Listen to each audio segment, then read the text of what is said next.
saudaranya. Sebesar ya, sebesar apapun kesalahan itu. Mas Hendra, dia itu udah menyakiti saya. Dia bikin malu saya di tempat umum. Ya, nggak masalah, nggak ngerti. Gitu ya. Allah memerintahkan, kalau kamu mau jadi pemenang Ramadan, maka wa'afina aninnas. Maafkanlah. Ustadz Hendra, dia menghina ibu saya. Dia mencaci maki ibu saya. Saya nggak rela. Saya nggak bisa memaafkan kalau kayak gini caranya. Kalau pemenang Ramadan, ya kalau dia betul-betul di training selama 30 hari ini, kemudian dia akan menjadi pemenang Ramadan, sesakit apapun orang ya menyakiti diri kita misalnya, ya membuat malu kita, menghina kita, maka itu nggak ada urusannya. Karena Allah bilang, pemenang Ramadan, yang memenangkan Ramadan adalah mereka wa'afina aninnas, orang-orang yang mampu memaafkan sebesar apapun kesalahan saudara-saudaranya. Ya, ini yang pertama. Suami memaafkan kesalahan istrinya. Ya, istri juga maafin kesalahan suaminya. Ya, istrinya bilang, aduh papa, ya, pokoknya semua udah mama maafin. Terima kasih ya Pak, udah bikin sabar mama gitu ya. Nah, jadi suami itu jangan pelit-pelit memaafkan.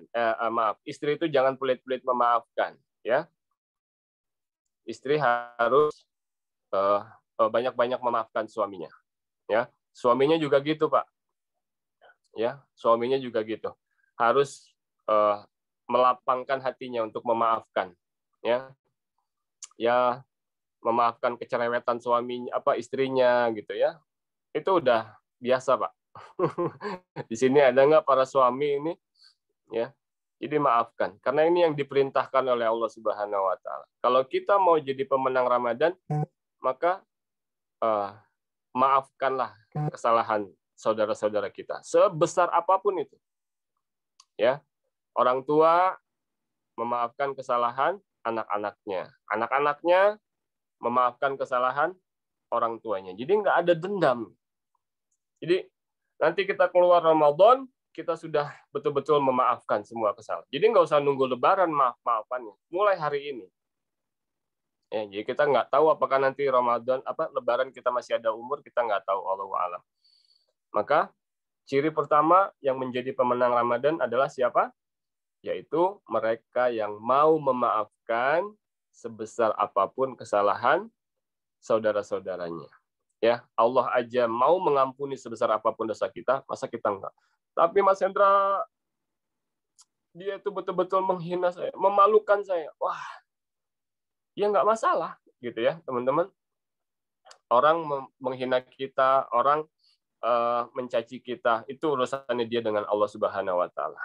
Urusan kita adalah apa? Urusan kita adalah memaafkan kesalahan saudara-saudara kita. Saudara-saudara kita melakukan kesalahan, maka kita ampuni, kita maafkan, ya. Karena inilah yang menjadi ciri pemenang Ramadan. Yang pertama, ya, wa'afina anin nas, ada di surat Ali Imran ayat 134. Alhamdulillah. Jadi ini saya singkat aja ya teman-teman semuanya. Jadi Ramadan yang pertama, orang yang mau memaafkan kesalahan saudara-saudaranya. Yang kedua, wal kadhiminal ghaiz. Siapa saja yang akan menjadi pemenang Ramadan adalah minal ghaiz, yaitu mereka yang mampu menahan hawa nafsunya. Ya. Yang mampu menahan apa?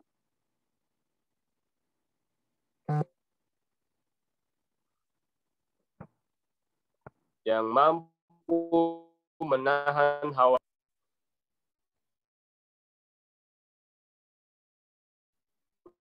Nggak mudah. Maaf, ini jaringannya.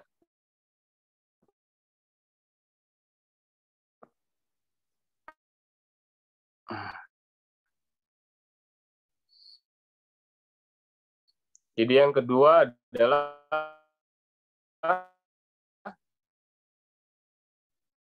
wal kadzim minal gois. Orang-orang yang menjadi pemenang Ramadan itu adalah mereka yang mampu menahan hawa nafsunya.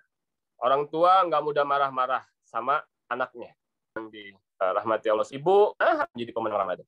Istrinya nggak nyiapin apa-apa. Sabar, Pak. Jangan marah-marah. Jangan lantas kemudian Bapak bilang, oh, aku ini udah capek-capek pulang dari kantor. Bikinin minum kayak apa kayak. Kamu malah. Wah, istrinya juga nggak sabaran. Nggak bisa nahan emosi. Akhirnya apa? Terjadi perang dunia ketiga tuh. Ya kan? Kamu nggak tahu, ayah, aku dari pagi sampai malam nih. Oh, ya kan? Nggak selesai ngerjain. Wah, akhirnya berantem. Karena apa? Karena wal kazi minal gois, nggak mampu menahan emosi. Ya, jadi ini penting.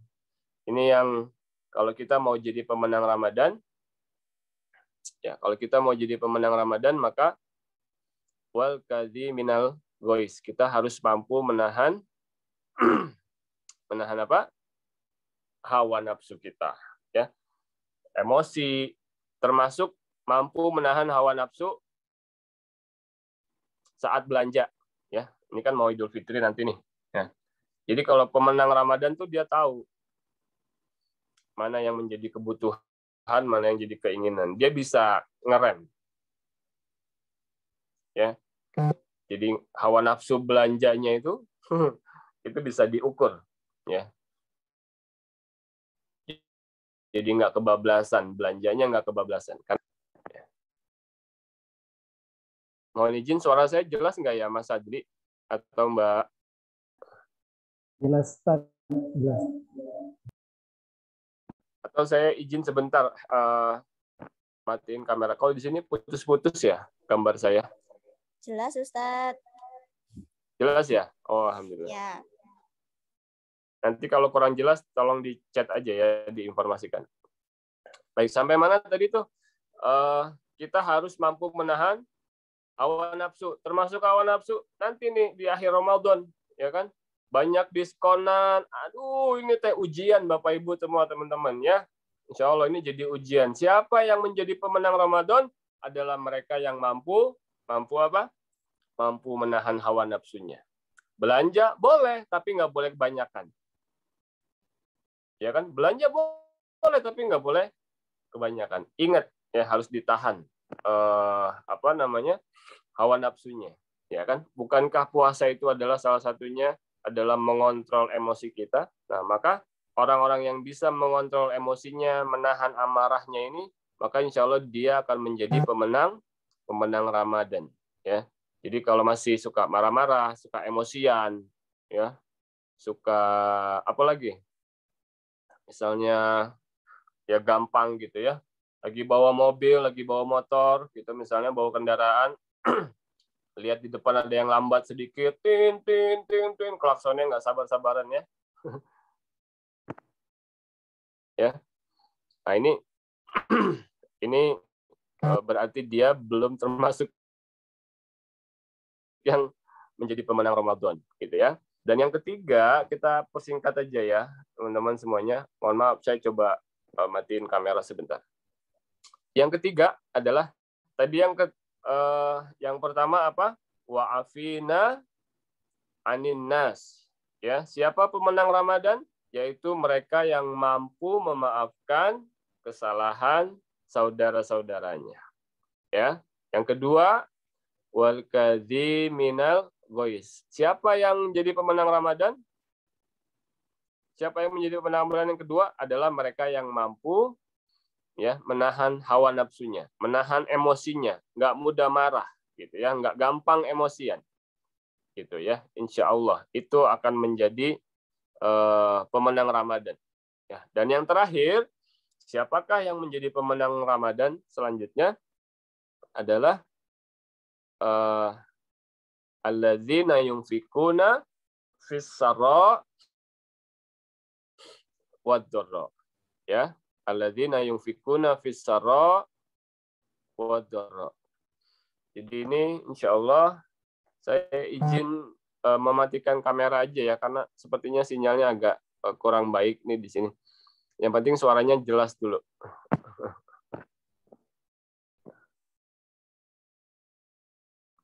Suaranya aman kan ya, teman-teman? Alhamdulillah aman. Ustaz. Aman ya? Oh, alhamdulillah. Baik, baik. Ya sudah kalau aman. Kalau gambarnya? Suara dan gambar aman semua, Ustaz. Baik, baik. Oke, saya lanjut. Ya, saya lanjut. Terima kasih ya. Jadi yang ketiga apa nih? Alladzina yunfikuna fis-sarra wad-dharra. Siapa yang menjadi pemenang Ramadan adalah mereka yang alladzina yunfikuna fis-sarra, mereka yang senantiasa berinfak fis-sarra wad-dharra. Berinfak dalam keadaan fis-sarra, dalam keadaan lapang, maupun wad-dharra, dalam keadaan sempit. Oh, ini Masya Allah. Ini jadi pemenang Ramadan. Kalau kita sedekah dalam keadaan kita lapang, itu luar biasa. Tapi saat kita bisa sedekah, di saat kita sedang sempit rezekinya, ya belum gajian, ya bisnis itu belum laku, belum banyak untungnya, ya kan? Atau di dompet uang tinggal pas-pasan, di rekening saldonya habis, tapi kita masih berinfak di jalan Allah, maka inilah ciri-ciri orang yang menjadi pemenang Ramadan. Ya, alladzina yunfikuna fis-sarra wad-dharra. Nah, ini yang menarik Bapak Ibu, teman-teman semuanya, saya mau ngebahas sedikit tentang kenapa sih Allah memerintahkan kita tetap bersedekah dalam keadaan tadi fis-sarra wad-dharra. Allah memerintahkan kita bersedekah, berinfak dalam keadaan lapang dan dalam keadaan sempit. Kok kayaknya nggak masuk akal ya? Bener nggak? Nggak masuk akal gitu. Kalau mungkin Allah memerintahkan kita dalam keadaan lapang, itu mungkin masuk akal. Tapi kenapa Allah memerintahkan fis-sarra dan ada ayat lanjutannya, wad-dharra, dalam keadaan sempit kamu juga harus tetap sedekah, Hendra. Kamu juga harus tetap berinfak gitu. Nah, ini kadang-kadang bukan kadang-kadang ya, banyak dari jamaah itu yang mengatakan ini nggak masuk akal, ini Allah nggak salah nulis gitu ya. Enggak, teman-teman, Allah nggak salah nulis gitu ya. Maka di sini adalah akhirnya menjadi ujian keimanan buat kita. Kalau kita dalam keadaan lapang, kita sedekah, itu luar biasa. Tapi ketika dalam keadaan sempit, kita masih tetap bisa berinfak, bersedekah, maka itu sangat luar biasa. Dan itu semuanya bisa terjadi kalau apa? Kalau kita betul-betul mengikuti training Ramadan ini. Dan ketika kita keluar jadi pemenang Ramadan, maka nanti selanjutnya, di 11 bulan selanjutnya, maka dalam keadaan lapang maupun sempit, orang yang menjadi pemenang Ramadan itu, dia akan tetap bersedekah. Nanti dalam 11 bulan yang selanjutnya, orang yang menjadi pemenang Ramadan itu adalah dia bisa menahan emosinya. Ya, nggak gampang emosian, nggak gampang marah. Yang menjadi pemenang Ramadan nanti 11 bulan setelah Ramadan, maka dia orangnya selalu wa'afina anin nas. Dia selalu bisa memaafkan kesalahan saudara-saudaranya. Nggak menaruh dendam gitu. Ya. Jadi ini luar biasa. Nah, maka saya mau bahas sedikit tentang alladzina yunfikuna fis-sarra wad-dharra. Ini tadi kan nggak masuk akal ya. Kalau dalam keadaan lapang, kita wajarlah sedekah. Tapi ini kok Allah memerintahkan dalam keadaan sempit juga kita harus sedekah. Kenapa kira-kira? Ini menurut saya adalah ini ujian keimanan buat kita. Barang siapa yang tetap melaksanakan perintah Allah, maka dia akan mendapatkan keberkahan, keberuntungan, dan kebahagiaan menurut saya. Ya. Nah, terus gimana penjelasannya? Karena memang Bapak Ibu, teman-teman semuanya, kalau kita melihat Al-Quran ini, ya, saya coba tanya deh, silakan buka mic-nya ya, biar kita interaksi. Bagaimana menurut teman-teman dengan ayat yang tadi, alladzina yunfikuna fis-sarra wad-dharra. Allah memerintahkan kita sedekah, berinfak dalam keadaan lapang, dalam keadaan sempit. saya mau tanya, secara logika manusia kita, ya, kita lagi nggak punya uang, kita lagi nggak punya tabungan, kita lagi usaha belum laris, belum laku-laku, tapi sama Allah disuruh sedekah. Itu monggo. Kalau ada yang mau menyampaikan pendapatnya, silakan. Masuk akal nggak kira-kira? Halo, silakan kalau ada yang mau buka mic-nya. Kita ini nggak punya uang atau belum gajian, ya rekeningnya udah tinggal sedikit gitu ya. Tapi Allah tetap memerintahkan kita bersedekah gitu. Ini masuk akal nggak kalau secara logika? Boleh saya, Ustadz?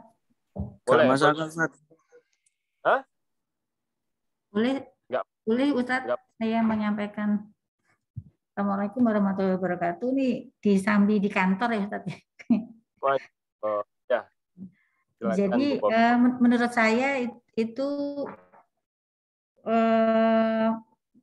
wajar, Ustadz, karena begini. Jadi sebagian dari rezeki kita kan ada rezeki orang lain ya, Ustadz ya. Siapa tahu dari kita walaupun sedikit yang kita punya disedekahkan, diinfakkan, itu orang lain itu mendoakan kita untuk bisa nanti lebih besar menerima rezekinya gitu. Jadi dari orang itu jalannya, ikhtiarnya dari ikhtiar kita itu dari orang yang kita sedekahkan gitu, Ustadz. Mungkin itu, Ustadz. Oke, baik. Terima kasih Bu Popi. Ada lagi yang lain?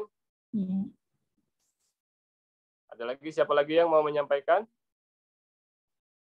Kira-kira masuk akal nggak sih? Ya, kan saya lagi nggak punya uang, saya belum gajian, tapi kenapa disuruh sedekah? Itu kira-kira secara umum aja lah, secara umum, gambaran umum kita sebagai manusia. Tambahan lagi, kalau sedekah kan tidak harus berupa uang ya, Ustadz ya. Bisa senyum. Gitu. Enggak, maaf. Ini ayatnya alladzina yunfikuna, infak. Infak dengan ya. Jadi maaf, saya yang salah. Ini ayatnya dina yunfikuna. Jadi infak. Bedanya dengan sedekah itu adalah kalau ya, sedekah infak itu benda ya, Ustadz ya, barang, uang ya. Tapi kalau sedekah kan bisa bukan berupa barang ya, Ustadz ya, berarti. Infak itu dengan harta kita. Harta ya. Kira-kira saya belum gajian, ya kan? Lagi mungkin ada juga saya terlilit hutang, tapi kenapa disuruh sedekah gitu? Kira-kira masuk akal nggak kalau secara umum gitu ya, secara logika manusia? Gimana? Iya, Ustadz. Ada lagi boleh. Ayo, boleh, monggo. Masuk, Ustadz. Ada siapa bertakwa, maka Allah akan memberi jalan keluar rezeki yang tidak terduga-duga. Karena perintah Allah itu untuk berinfak dalam rangka kita takwa kepada Allah. Nah, nanti Allah yang memberi jalan keluar atas kesulitan kita. Jadi kan takwa itu dalam rangka bagian dari takwa kita kepada Allah, menjalankan yang diperintahkan Al-Quran. Sehingga Allah nanti akan memberi jalan keluar dan rezeki dengan jalan yang tidak diduga-duga. Gitu. Oh ya. Allahu Akbar. Wa yarzuqhu min haitsu la yahtasib, yaitu surat At-Thalaq ayat kedua dan ketiga. Masya Allah. Ada lagi yang lain? Nih, secara perhitungan matematika tidak masuk akal ya. Ada lagi yang lain yang mau sharing? Masuk, Ustadz. Silakan. Enten.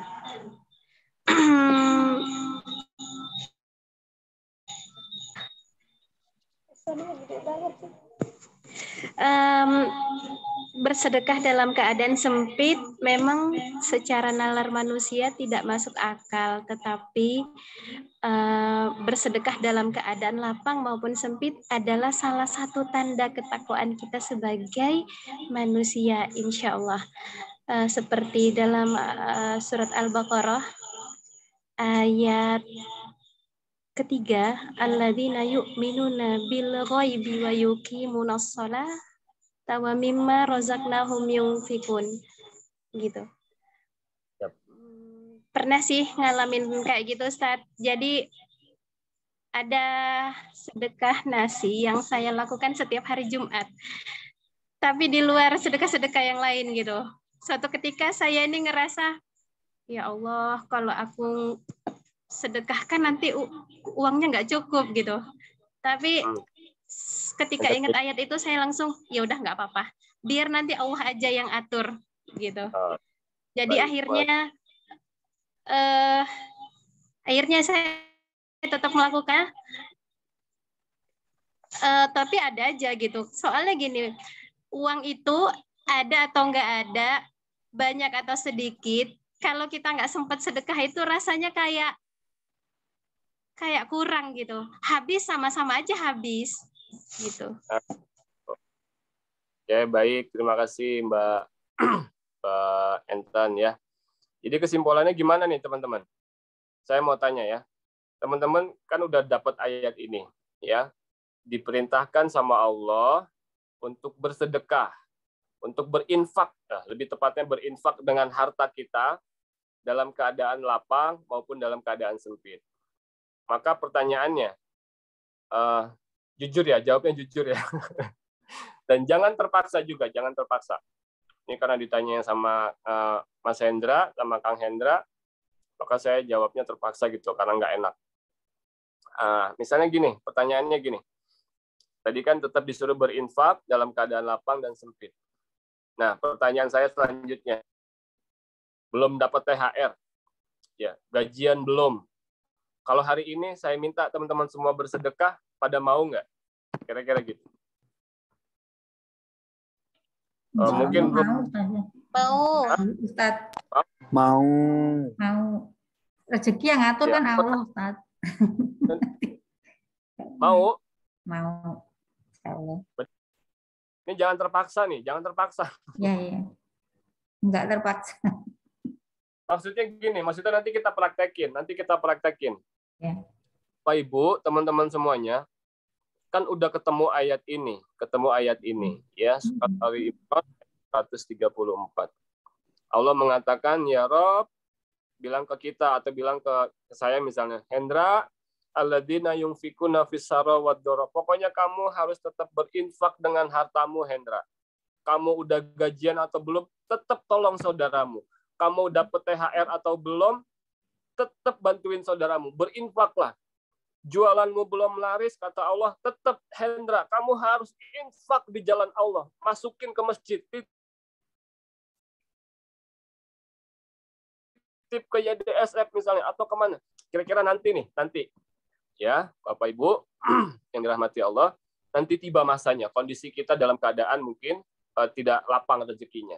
Apakah Bapak Ibu semua teman-teman mau tetap berinfak, menginfakkan hartanya di jalan Allah? Mau. Tolong dijawab, mau? Hah? Mau. Janji sama Allah ya, jangan janji ke saya. Janjinya sama siapa? Janji sama Allah. Ya Allah, karena ini Engkau yang perintahkan, ya, maka ketika saya lapang maupun sempit, saya tetap akan berinfak. Siap semuanya? Siap. Ya, janji ke Allah loh ya. Siap semuanya nih? Halo? Siap. Alhamdulillah. Dan kalau hari ini kita siap? Siap. Insya Allah. Siap. Insya Allah. Ya. Siap. Apalagi bulan Ramadan ya. Nah, sekarang ya baik. Host, tolong di mute lagi semuanya. Saya menyampaikan dulu sedikit lagi. Kita diskusi lagi ya. Ada yang mau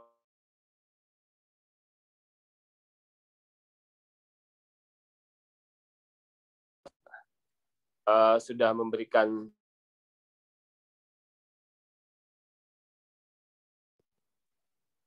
terima kasih tadi sudah memberikan sharingnya, dan saya mau menyampaikan gini, Bapak Ibu.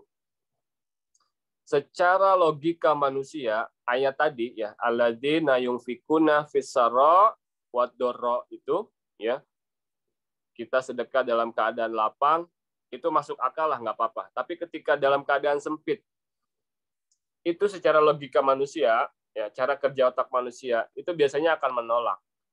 Nggak masuk akal. Kenapa? Tadi kan saya bilang, kan belum gajian. Ya, mungkin yang jualan dagangannya belum laku. Tapi kok disuruh infak? Mungkin saldo rekeningnya udah mau habis, gitu ya, pas-pasan. Kalau diinfakin, maka nanti banyak tuh yang dipikirin. Nah, maka dari sini saya ingin mengatakan kepada teman-teman, ya, ini kalau kita bicara Al-Quran, ya, kalau kita mau memahami Al-Quran, ya, apa ini? Kalau kita mau memahami Al-Quran, maka baca ayat ini jangan pakai logika manusia, ya, tapi pakai logika iman. Ya, pakai apa? Pakai iman. Karena kalau kita pakai logika manusia nggak akan masuk akal tuh. Ya, saya nggak akan mungkin sedekah. Wong saya nggak punya uang kok pas-pasan. Bahkan ada waktu itu jamaah saya kan malah minus, Ustadz. Saya lagi punya utang, tapi kenapa Ustadz nyuruh saya sedekah? Ya, bukan saya yang nyuruh, mohon maaf, ya. Allah yang memerintahkan. Maka dalam hal ini, ya, saya ingin menyampaikan kepada Bapak Ibu semuanya satu ayat lagi yang kalau menurut saya, ya, ini kalau saya lagi bikin kegiatan, ya, bikin program namanya Think with Al-Quran. Ada 2 prinsip hidup yang harus kita pegang. Prinsip hidup ini berdasarkan Al-Quran. Nah, satu prinsip hidup itu adalah, nanti Bapak Ibu silakan buka lagi di Qurannya, ya. Ini ada di surat Al-Baqarah ayat 286, ayat terakhir. Ya, apa prinsip hidup itu? 2 prinsip. Saya sampaikan prinsip hidup mahal sekali. 286 ayat terakhir, ya, Ibu, Bapak.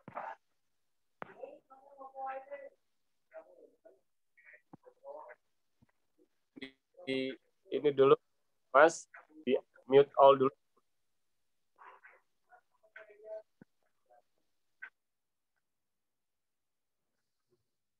Sudah? Oke, ya. Jadi nanti kaitannya ayat yang tadi, ya, alladzina yunfikuna fis-sarra wad-dharra, itu kaitannya saya punya amanah menyampaikan kepada Bapak Ibu teman-teman semuanya tentang ada 2 prinsip hidup yang harus kita pegang berdasarkan Al-Qur'an. Salah satunya aja saya bahas pada kesempatan ini, ya, yaitu ada di surat Al-Baqarah 286. Yaitu a'udzubillahi minasyaitonirrajim, amana rasulu bima unzila ilaihi mir rabbihi wal mu'minun kullun amana billahi wa malaikatihi wa kutubihi wa rasulih wa qalu sami'na wa ata'na. Nah, maka prinsip hidup inilah yang namanya sami'na wa ata'na, ya, yang harus kita pegang. Dan hari ini prinsip hidup sami'na wa ata'na ini sepertinya menjadi sesuatu yang langka, menjadi yang harganya tuh mahal. Sami'na wa ata'na. Jadi kalau kita nggak sami'na wa ata'na, ya, kalau tadi kita baca ayat yang tadi itu alladzina yunfikuna fis-sarra wad-dharra, itu kalau kita pakai logika akal manusia itu nggak akan masuk akal. Tapi saya ingin menyampaikan satu prinsip hidup, ya, ada 2, tapi pada kesempatan ini saya sampaikan satu aja, ya. Nanti di lain waktu kita akan bahas, yaitu prinsipnya adalah sami'na wa ata'na. Saya dengar dan saya taat. Jadi kalau baca ayat-ayat yang nggak masuk akal, itu jangan pakai logika manusia bacanya, tapi pakai prinsip apa? Sami'na wa ata'na, ya. Nah, maka di sini saya mau kasih contoh Bapak Ibu, teman-teman semuanya yang dirahmati Allah, ya. Jadi kalimat sami'na wa ata'na itu sebenarnya bisa kita bisa kita kaji secara ilmiah. Bisa kita kaji secara ilmiah. Gimana caranya? Nah, gini. Di dalam otak kita manusia itu, Allah ciptakan yang namanya ada otak kanan dan ada yang namanya otak kiri. Ini secara sains ya, secara ilmiah. Sami'na wa ta'na ini bisa dibuktikan. Yaitu lewat otak kanan yang diciptakan Allah dan juga ada yang namanya otak kiri. Otak kiri tugasnya apa? Nanti kalau cari lagi referensinya, salah satunya adalah otak kiri itu tugasnya dia menganalisa, mengidentifikasi. Dia tuh tugasnya mikir lah, pokoknya ngitung-ngitung. Itu tugasnya otak kiri itu. Dan sederhananya lagi adalah otak kanan tugasnya apa, Bapak Ibu? Otak kanan itu tugasnya adalah mereka kreatif. Terus mereka itu pokoknya kerjain aja dulu gitu, nggak banyak tanya, nggak banyak cincong, gitu ya. Nah jadi ini saya coba kasih gambaran lagi sebuah kisah tentang kisahnya Nabiullah Ibrahim alaihissalam, ya, ketika diperintahkan Allah tentang untuk menyembelih putranya siapa? Ismail, ya kan? Nah saya mau tanya Bapak Ibu. Kira-kira ketika Nabi Ibrahim diperintahkan oleh Allah Subhanahu wa taala untuk menyembelih putranya Nabi Ismail, ya. Kalau tadi mau saya ulangi lagi sedikit ya. Otak kiri itu tadi tugasnya apa? Menganalisa, mengidentifikasi, kemudian mengkalkulasi, menghitung-hitung tuh, ya. Pokoknya mikir, pokoknya di situ tuh bagiannya otak kiri. Pokoknya dihitung-hitung. Nah, otak kanan nggak banyak perhitungan. Pokoknya kerjain aja dulu. Maka pertanyaan saya, ketika Nabi Ibrahim alaihissalam diperintahkan untuk menyembelih putranya Nabi Ismail, kira-kira nih, Nabi Ibrahim pakai otak kiri apa pakai otak kanan?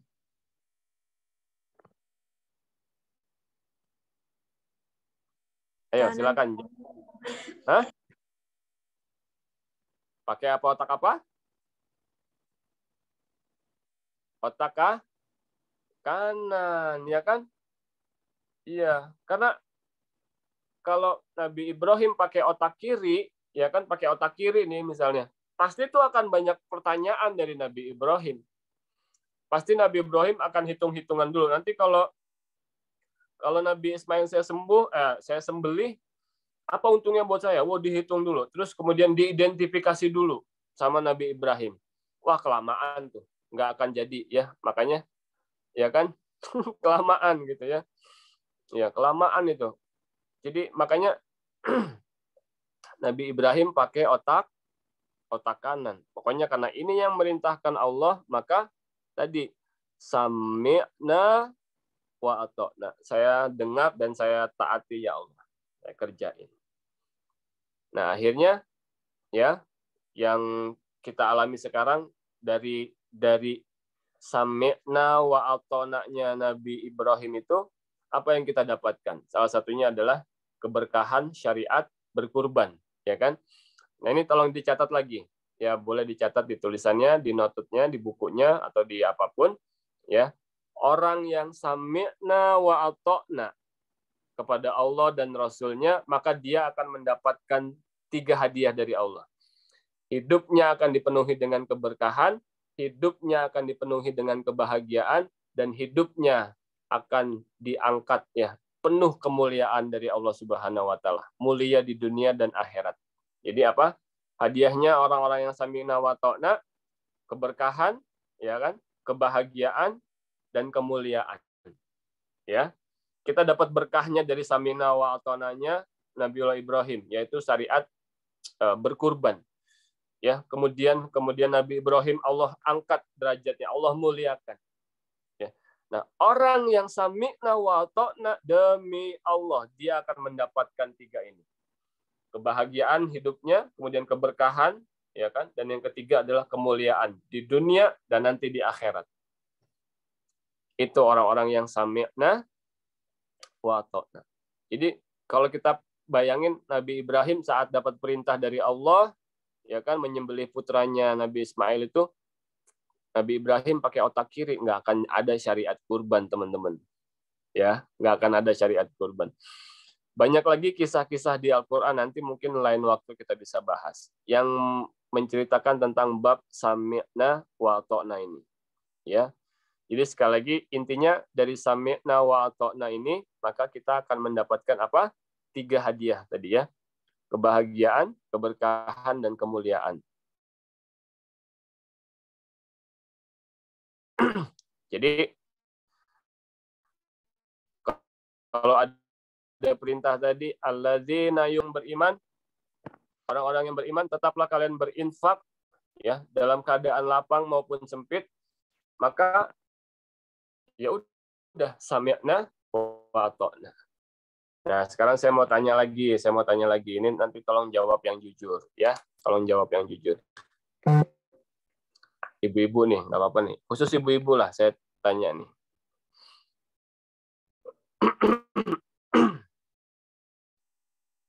Ya, saya mau tanya.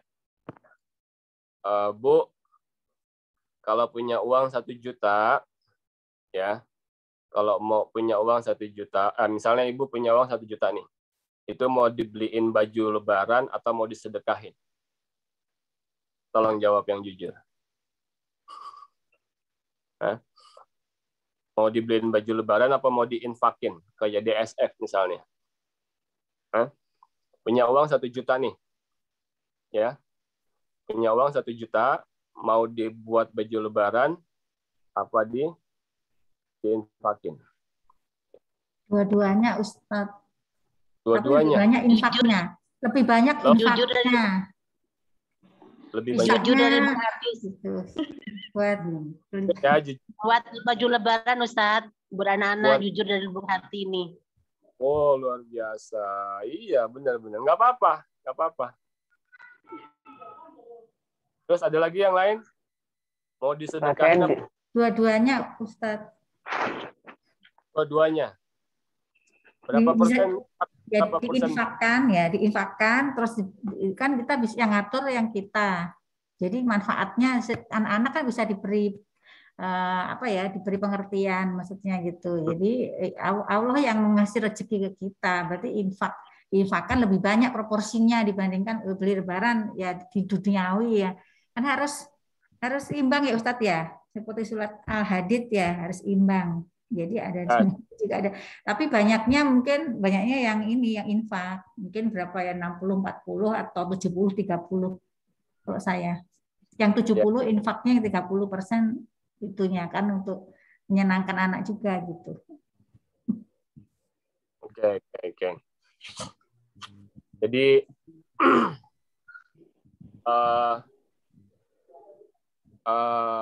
ini pelajaran buat kita semuanya ya, teman-teman semuanya.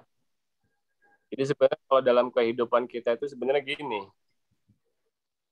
Kalau tadi kita kaitkan dengan otak kanan dan otak kiri.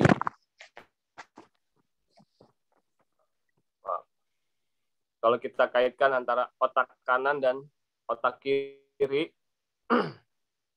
itu biasanya cenderung saya nyebutnya, kita suka salah menggunakan gitu. Contohnya gini misalnya, punya uang 1 juta, ya kan? Ini mau diinfak, mau dibelanjain, ya. Nah, kebanyakan di luar sana itu kalau urusan bab belanja ini, maksud saya gini ya, pesannya tuh gini. Maksud saya gini. Kalau urusan belanja misalnya gitu ya, uangnya mau 1 juta atau mau apa, itu orang di luar sana itu kebanyakan mereka nggak hitung-hitung, mereka nggak banyak mikir, ya kan? Mereka nggak banyak alasan. Pokoknya kalau urusan bab belanja, ya urusan bab belanja nih, ya belanja baju lebaran atau apapun, orang yang di luar sana itu mereka nggak hitung-hitungan. Pokoknya dia nggak mikir, dia nggak nggak banyak alasan. Ya. Nah, giliran tadi ringan karena pakai apa? Dia pakai otak kanan, ya kan? Pokoknya giliran belanja, ya kan? Pakai otak kanan. Nah, maksud saya kebalikannya. Giliran disuruh sedekah, Ya kan? Beda nggak nih?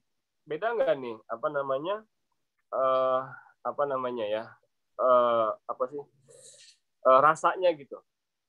Ketika belanja nggak pakai mikir, nggak pakai hitung-hitungan, nggak pakai alasan. Tapi ketika mau sedekah, gitu ya. Ketika mau sedekah, aduh 1 juta ya. Belanja 1 juta nggak pakai mikir, nggak pakai hitung-hitungan, habis bisa selesai. Tapi ketika mau sedekah 1 juta, kira-kira mikir dulu nggak? Dihitung-hitung dulu nggak? Atau mungkin banyak alasannya nggak? Nah, maksud saya kebanyakan orang di sana gitu ya, giliran bab urusannya dunia, itu mereka nggak banyak mikir, nggak banyak hitung-hitungan, nggak banyak alasan. Tapi giliran disuruh babnya sedekah, ya, itu mikirnya tuh berapa hari, berapa tahun gitu ya. Kemudian ketika disuruh infak gitu ya, alasannya ada aja. Ini belum gajian, belum turun dan lain sebagainya. Atau misalnya hitung-hitungan. Kalau saya sedekah 1 juta, nanti istri anak-anak saya makan apa? Tuh, hitung-hitungan nggak namanya? Ya. Jadi maksud saya mudah-mudahan pesannya sampai.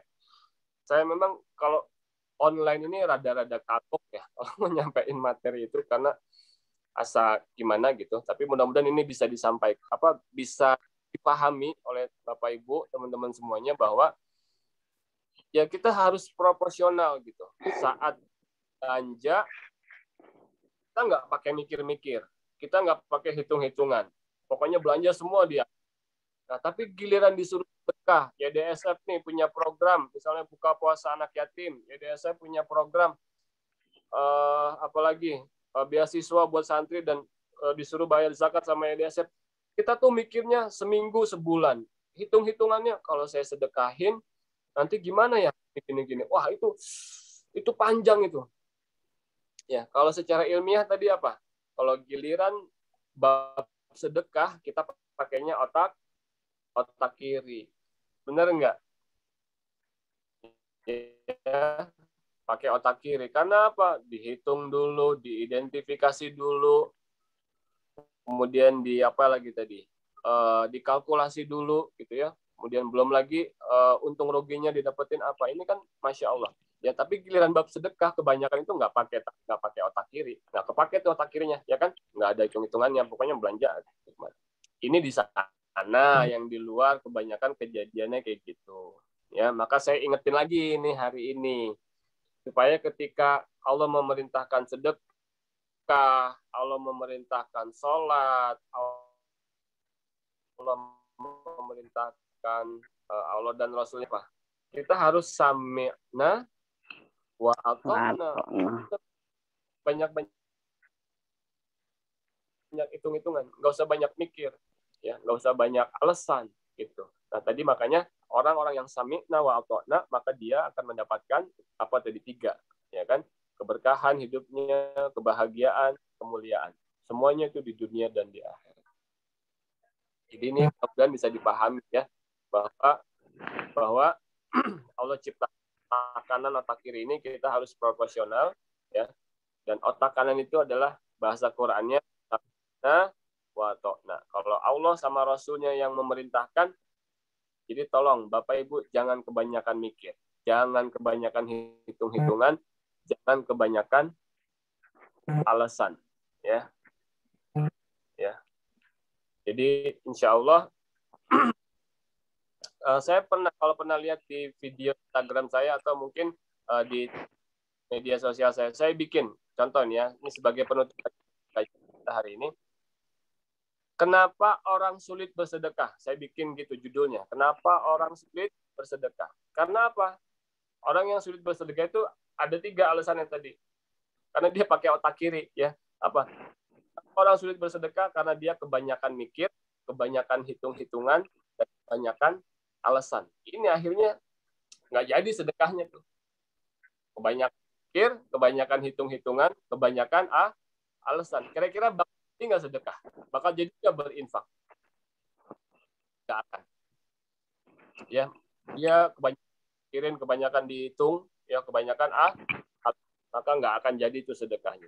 Maka untuk urusan-urusan yang diperintahkan oleh Allah dan Rasul-Nya, tutup matanya, udah sami'na wa ta'na. Saya dengar dan saya taati. Udah bismillah.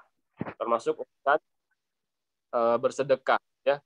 Kalau nanti misalnya DSF hari ini takdirnya kita ketemu di sini atas izin Allah, wasilahnya dengan teman-temannya DSF ini, maka ketika DSF bilang, hari ini siapa yang mau ikutan buka puasa, maka jawabnya apa? Sami'na wa ta'na. Nggak usah banyak hitung-hitungan, nggak usah banyak mikir-mikir, ya, nggak usah banyak alasan. Saya belum gajian, saya belum dapat THR, saya belum ini, belum itu, nggak.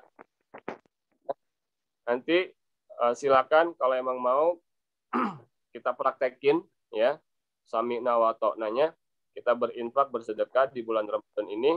Nanti teman-temannya DSF yang akan menjelaskan bagaimana programnya buka puasa, mungkin berbagi paket lebaran nanti gitu ya, untuk saudara-saudara kita yang membutuhkan.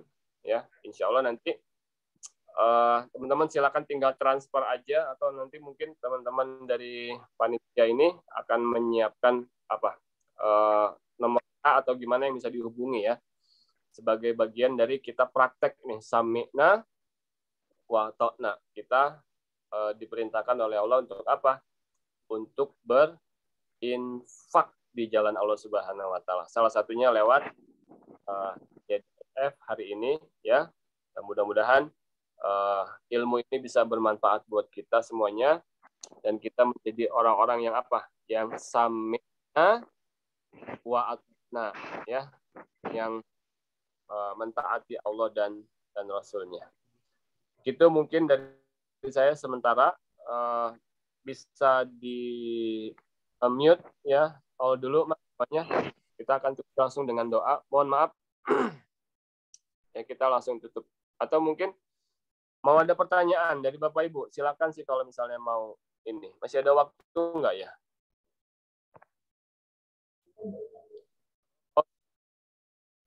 Bapak Ibu, dari saya cukup sekian ya. Nanti insya Allah kita akan perdalam lagi. Intinya tadi, alladzina yunfikuna fis-sarra wad-dharra wal kadhiminal ghaiz wa afina anin nas. Ya.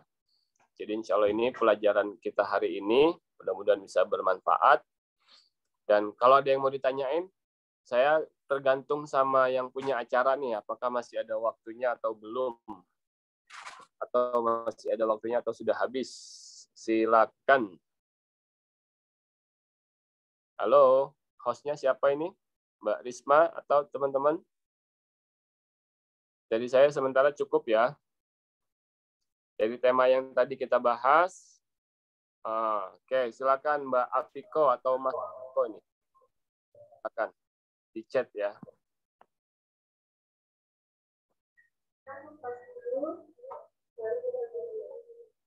Mau pakai kamera juga nggak apa-apa. Ada yang mau tanya? Kalau nggak ada, kita tutup dengan doa. Jam berapa, Mi? Sekarang?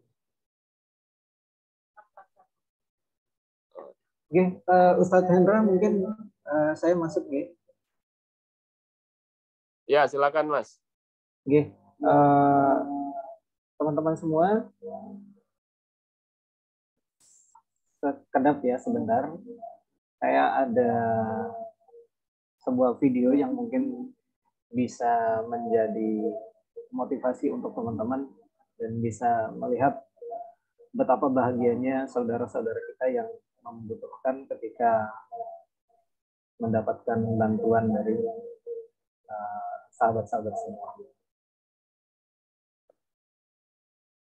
Sebelum nanti saya tutup dengan kesimpulan dan diakhiri dengan doa dari Ustaz.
Ada maling.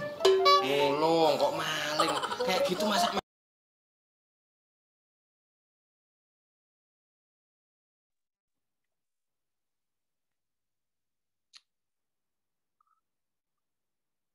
Oke. Sudah, Mas Ilham? Oke, sampun Ustaz. Baik. Saya coba jawab, ada yang di chat ya. Pertanyaan.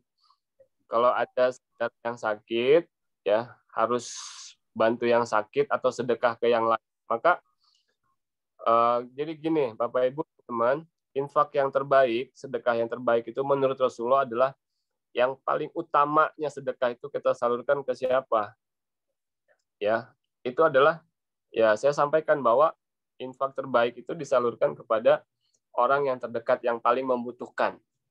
Ya, tadi kalau misalnya Mbak siapa tadi itu ada saudaranya yang sakit, keluarganya, maka itu juga menjadi infaknya, sedekahnya Mbak ke beliau, ke orang itu. Dan itu menurut Rasulullah lebih utama, gitu ya. Misalnya jadi pahalanya dapat double tuh, pahala membantu saudaranya dan pahala sedekahnya ini yang luar biasa. Ya, jadi kemana infak kita yang lebih utama itu menurut Rasulullah pertama adalah kepada orang terdekat kita, ring satu kita, keluarga kita itu yang paling yang paling baik gitu ya, paling utama. Kalau keluarga nggak ada, maka lingkungan. Kalau lingkungan nggak ada, maka bisa nanti titip ke YDSF atau sebagainya. Gitu ya. Ini kalau misalnya memang uang untuk sedekahnya pas-pasan. Tapi kalau misalnya memang uang infaknya itu banyak gitu ya, artinya bisa dibagi-bagi ya, maka dalam waktu bersamaan bisa bantu keluarganya ya yang terdekat, kemudian juga titip buat YDSF, misalnya tadi ada program yang ke Maluku, misalnya bantu saudara-saudara kita, mungkin teman-teman YDSF punya program ke Palestina, mungkin bantu saudara-saudara kita di Palestina. Nah itu artinya kalau memang rezekinya bisa dibagi-bagi dalam waktu bersamaan, tetap bisa berinfak, yaitu alhamdulillah. Tapi kalau misalnya memang pas-pasan nih, kalau misalnya aku uangnya ini cuma segini, ya maka itu lebih utama adalah kondisinya seperti yang tadi ya Mbak, maka saudaranya itu lebih utama gitu ya. Kemudian tadi saya menanggapi juga ada yang mengatakan di chat gini ya Mas Adli, itu kan Nabi Ibrahim imannya udah tinggi, makanya beliau disebut bapaknya para nabi. Menurut saya gini ya, cerita itu menjadi ibrah buat kita, buat pelajaran buat kita, dan siapapun umatnya Rasulullah itu bisa mengamalkan bab sami'na wa ata'na. Jadi ini bukan karena beliau nabi atau bukan, nggak ada urusannya. Tapi ini menjadi contoh, dan makanya tadi saya sampaikan secara ilmiahnya ya, ada yang namanya otak kanan dan otak kiri. Sama kita sama Nabi Ibrahim, sama-sama manusia, sama-sama makan ya kalau orang-orang di Timur Tengah tuh mungkin makannya gandum gitu ya, kita makan nasi sama. Dan otaknya juga Allah ciptakan sama, ada otak kanan dan otak kiri. Jadi nggak ada perbedaan. Jadi jangan bilang mereka kan nabi, beliau itu nabi, sementara saya cuma orang biasa. Yang bukan berarti orang biasa nggak bisa sami'na wa ta'na. Saya punya banyak teman-teman yang mereka bukan siapa-siapa, tapi mereka sami'na wa ta'na-nya luar biasa. Gitu ya. Saya kasih contoh aja sedikit. Ini menjadi penutup kita dari kisah, ini kisah nyata ya, menjadi penutup kajian kita sebelum kita berdoa. Saya punya waktu dulu tinggal di Bandung, Mas Adli, teman-teman semuanya, Ustadz Pandi, itu ada yang namanya tukang bubur ayam keliling. Ya. Tukang bubur ayam keliling. Sebut aja namanya Kang Asep gitu ya. Mang Asep lah sebut. Beliau tuh hebatnya Bapak Ibu ya. Ketika Ramadan itu Mang Asep ini nggak jualan. Jadi khusus Ramadan itu full Ramadan, Mang Asep nggak jualan. Jadi beliau jualannya cuma di luar bulan Ramadan, 11 bulan di luarnya.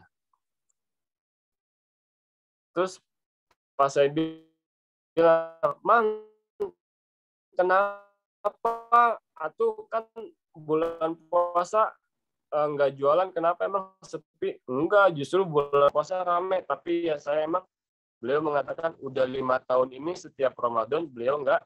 Nah, beliau cuma bilang cuma sami'na wa ta'na sama Gusti Allah katanya. Apa? Karena saya pengen di bulan suci Ramadan. Jadi beliau sami'na wa ta'na ya. Jadi meskipun beliau hanya seorang tukang bubur gitu ya.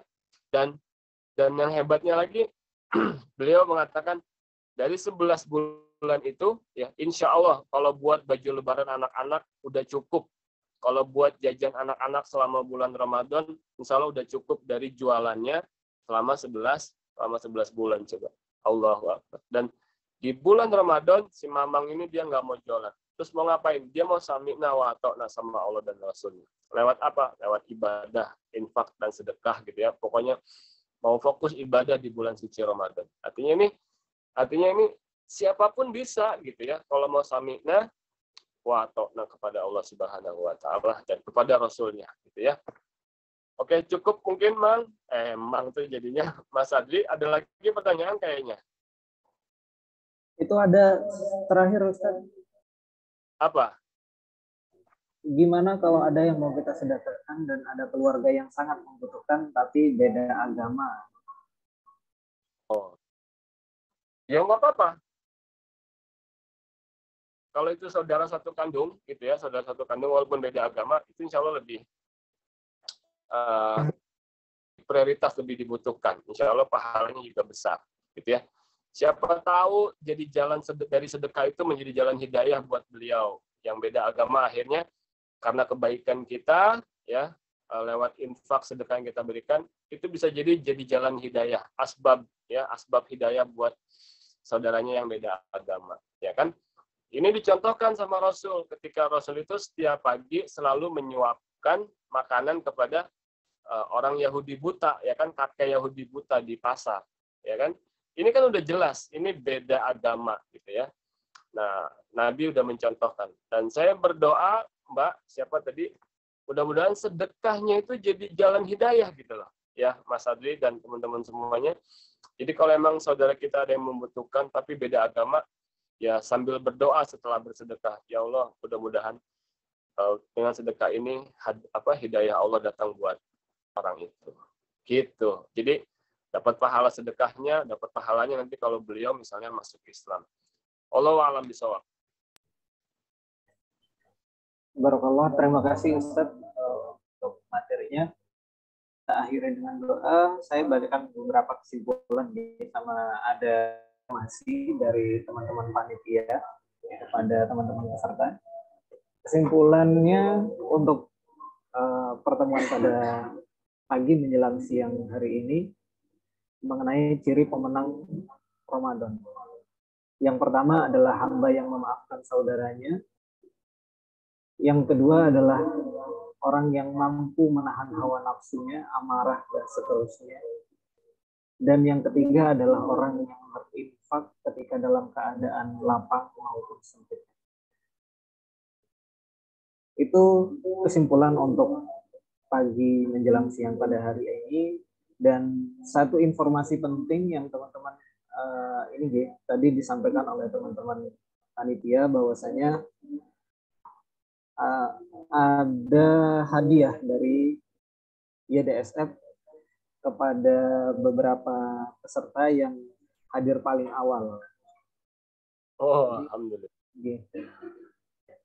Atas nama Popi, kemudian Abbas dan Linda.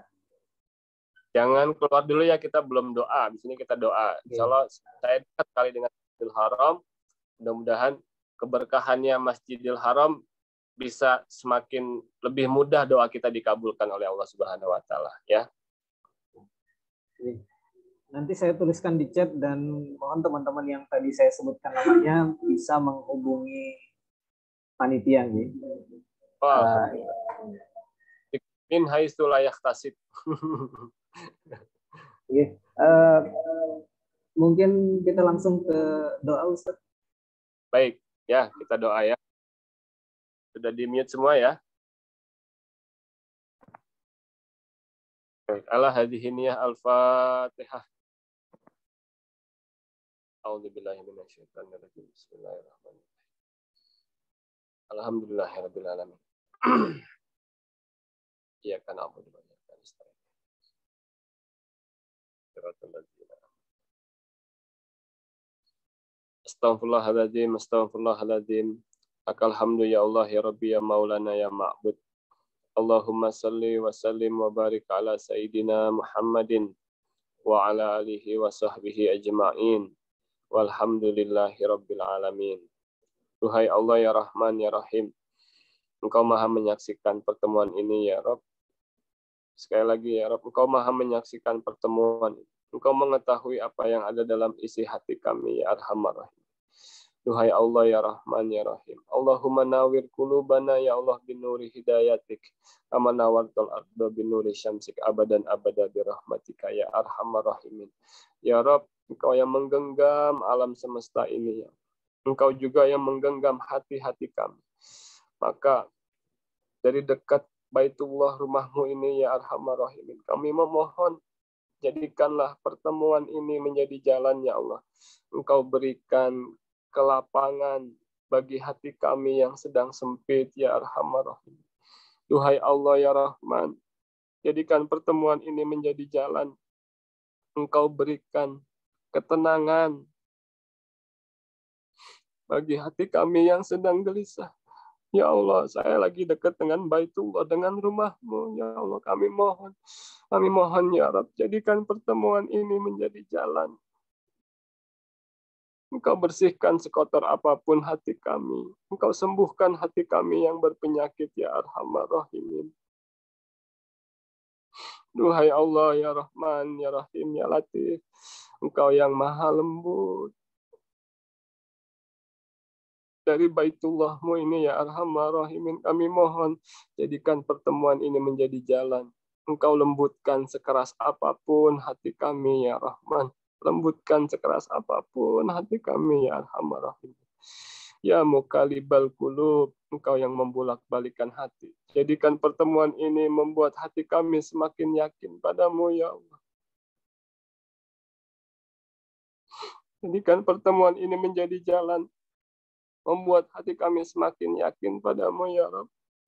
Membuat hati kami semakin yakin untuk bergantung hanya kepadamu, ya Arhamar Rahim. Membuat hati kami semakin yakin untuk kami istiqomah di jalan-Mu, ya Arhamar Rahim. Allahumma nawir qulubana, ya Allah, binuri hidayatik. Duhai Allah, ya Rahman, ya Rahim. Dari rumah-Mu di Baitullah kami mohon, ya Rabb. Kami mohon, ya Rahman, jadikan pertemuan ini menjadi jalan. Engkau terangi hati kami yang gelap gulita. Engkau terangi dengan cahaya hidayah-Mu, ya Rahman. Terangi hati kami yang gelap gulita dengan cahaya hidayah-Mu, ya Rahman. Jadikan pertemuan ini menjadi sebab hidayah untuk kami, ya Allah. Menjadi sebab hidayah untuk kami. Untuk semakin kami dekat kepadamu, ya Allah. Allahumma nawir qulubana, ya Allah, binuri hidayatik. Kama nawartal arda binuri syamsik abadan abada birahmatika, ya Arhamar Rahimin. Allahumma lakal hamdu wa ilaikal mustaka wa antal musta'an. La haula wa la quwata illa billahil aliyyil azim. Ya Allah, dari rumah-Mu di Baitullah, di Masjidil Haram ini, ya Rabb, kami mohon kepadamu, ya Allah. Kalau ada saudara-saudara kami yang hadir di sini, Engkau masih uji dengan lilitan hutang, ya Rabb, maka mudahkan mereka semua dalam melunasi hutang-hutangnya, ya Arhamar Rahimin. Jangan sampai wafat tapi masih menyisakan hutang, ya Rabb. Kami mohon, ya Rabb.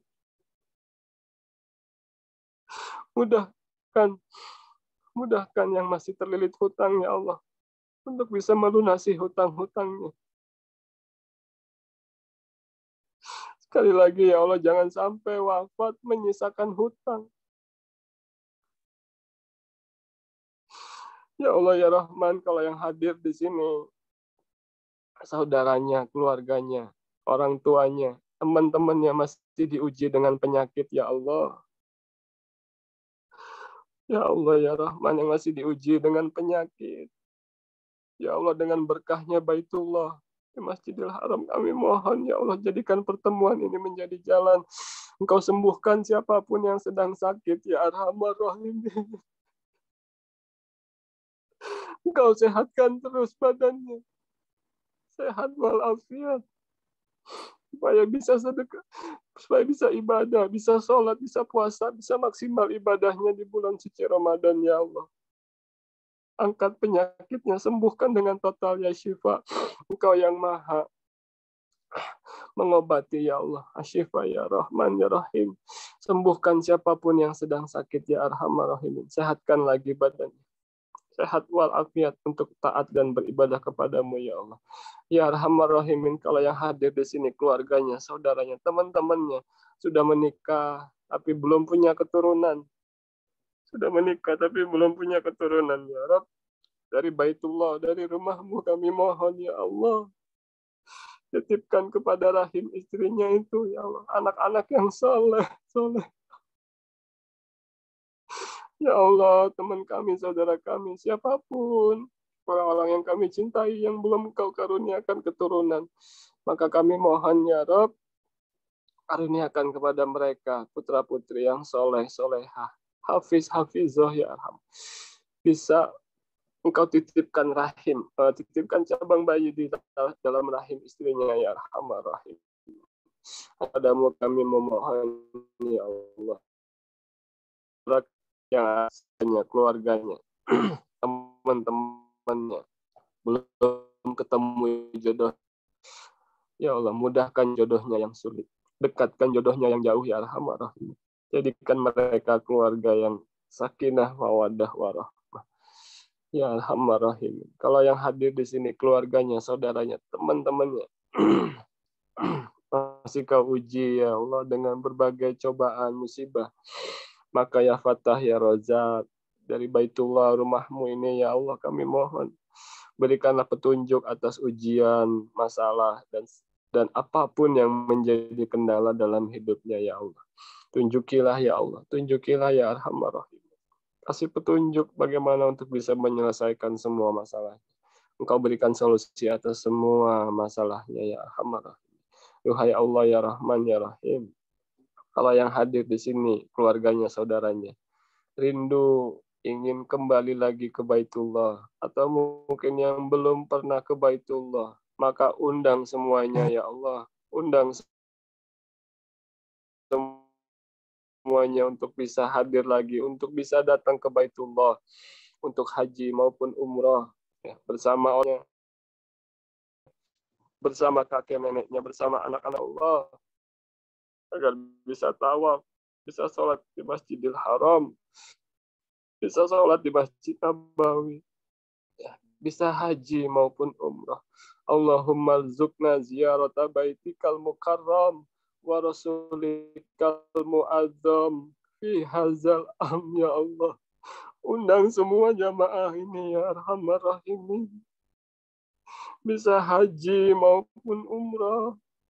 Undang juga semua kru, semua tim manajemen direksinya ya DSF semua ya Allah. Undang semuanya, para donaturnya, siapapun yang ada di pertemuan ini ya Allah. Ya Allah ya Arhamar Rahimin. Undang semuanya menjadi juyufur Rahman, menjadi tamu. Allahumma kal mukarram wa rasul azam fi hadzal am ya Allah wa fi kulli amri ahsanil hal. Hasbunallahu wa ni'mal wakil, ni'mal maula wa ni'man nasir. La haula wa la quwata illa billahil aliyil azim. Rabbana ya Allah atina fid dunya hasanah wa fil akhirati hasanah wa qina adzabannar. Ya Allah, Engkau yang mengetahui isi hati teman-teman semuanya ya Allah. Maka dari Baitullah-Mu ini ya Allah kami mohon dari Baitullah-Mu ini kami mohon ya Arhamar Rahimin. Kabulkan apa yang menjadi hajat-hajatnya. Mudahkan apa yang menjadi urusan teman-teman semuanya ya Arhamar Rahim. Hanya kepadamu kami meminta pertolongan ya Allah. Hanya kepadamu kami memohon petunjuk ya Rahman. Hanya kepadamu kami meminta ya Arhamar Rahimin. Dan hanya Engkaulah yang mampu mengabulkan semua permintaan kami. Rabbana atina min ladunka rahmah wa hayyi' lana min amrina rasyada. Subhana rabbika rabbil izzati amma yasifun wa salamun alal mursalin walhamdulillahi rabbil alamin. Alhamdulillah. Alhamdulillahirabbil alamin.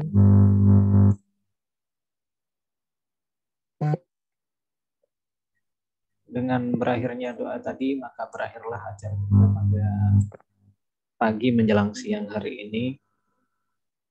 Semoga apa yang tadi disampaikan oleh Ustadz Hendra bisa masuk ke dalam hati-hati kita, bisa masuk ke dalam hati dan pikiran kita, sehingga kita bisa istiqomah untuk tetap sami'na wa ta'na.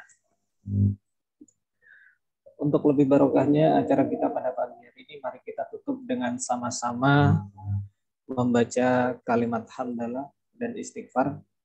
Alhamdulillahirabbil alamin. Astagfirullahaladzim. Dan doa kafaratul majelis. Subhanakallahumma wa bihamdika asyhadu an la ilaha illa anta astaghfiruka wa atubu ilaik. Sekian dari saya yang sudah memandu acara pada pagi menjelang. Jikalau ada hilaf dan salah, mohon maaf. Wabillahi taufiq wal hidayah. Wassalamualaikum warahmatullahi wabarakatuh. Dan sekali lagi untuk teman-teman yang tadi atas nama Popi, Abbas dan menghubungi